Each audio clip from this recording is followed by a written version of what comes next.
Hello दोस्तों, कैसे हो आप। आज की कहानी का नाम है ऑटो ड्राइवर बहू।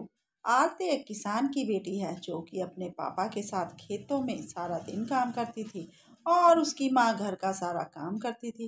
खेतों में काम करने के कारण आरती को ट्रैक्टर चलाना भी आ गया था। आरती को जवान हुआ देखकर माता पिता ने उसकी शादी करने के बारे में सोचा और उन्होंने आरती के लिए लड़का देखना शुरू कर दिया। कुछ दिनों के बाद आरती के लिए घर एक रिश्ता आया जो कि लड़का ऑटो रिक्शा चलाता था। आरती के माता पिता को लड़का पसंद आ गया और उन्होंने आरती का रिश्ता पक्का कर दिया। कुछ दिनों के बाद आरती शादी करके ससुराल आ गई। ससुराल में पति सास ही थे। सास का नाम शांति जी और पति का नाम कमल था।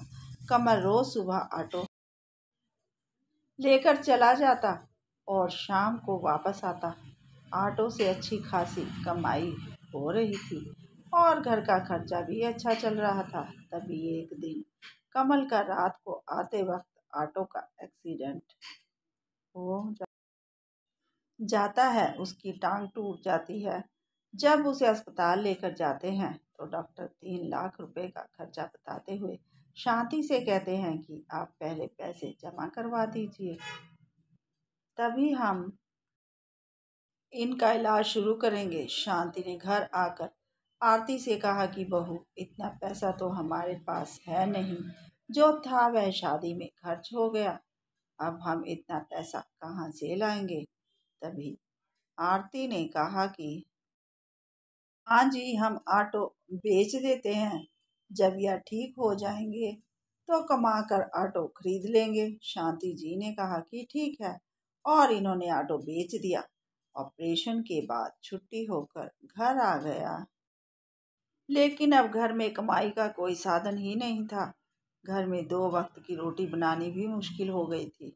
तभी आरती ने कहा कि माँ जी, गाँव के लोगों के खेतों में ट्रैक्टर चलाकर मजदूरी कर लूंगी और जो पैसे मिलेंगे उनसे घर का खर्चा भी चल जाएगा। पहले तो शांति जी ने मना कर दिया, लेकिन जब घर में खाने के लिए रोटी नहीं थी तो शांति ने बहू से कहा कि ठीक है। अब आरती गांव के जमींदार का ट्रैक्टर लेकर लोगों के खेतों में ट्रैक्टर से खेती करने लग गई। धीरे धीरे आरती के पास बहुत काम बढ़ गया, क्योंकि गांव के कुछ लोग नौकरी करते थे और जिनके पास खेती करने का टाइम नहीं था, तो वे आरती को ही अपने खेत में ट्रैक्टर से खेती करने का काम सौंप दिया करते। धीरे धीरे आरती के पास खूब पैसा भी हो गया था।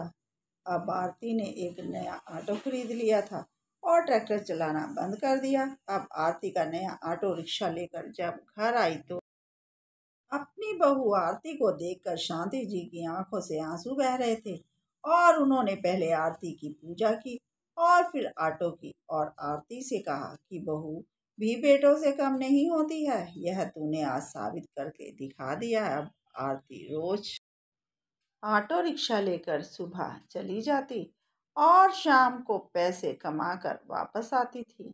रोज सुबह सास अपनी बहू को खाने का टिफिन तैयार करके देती और आरती एक विश्वास से जाती कि एक दिन उसका पति पूरी तरह से ठीक होकर ऑटो चलाएगा और आरती अपने घर की जिम्मेदारी निभाएगी, क्योंकि जब पति अपनी पत्नी को घर बैठा कर खिला सकता है तो पत्नी भी दुख के समय उसका साथ निभा सकती है। दोस्तों, कैसी लगी आपको कहानी? लाइक और मेरे चैनल को सब्सक्राइब कीजिए। धन्यवाद।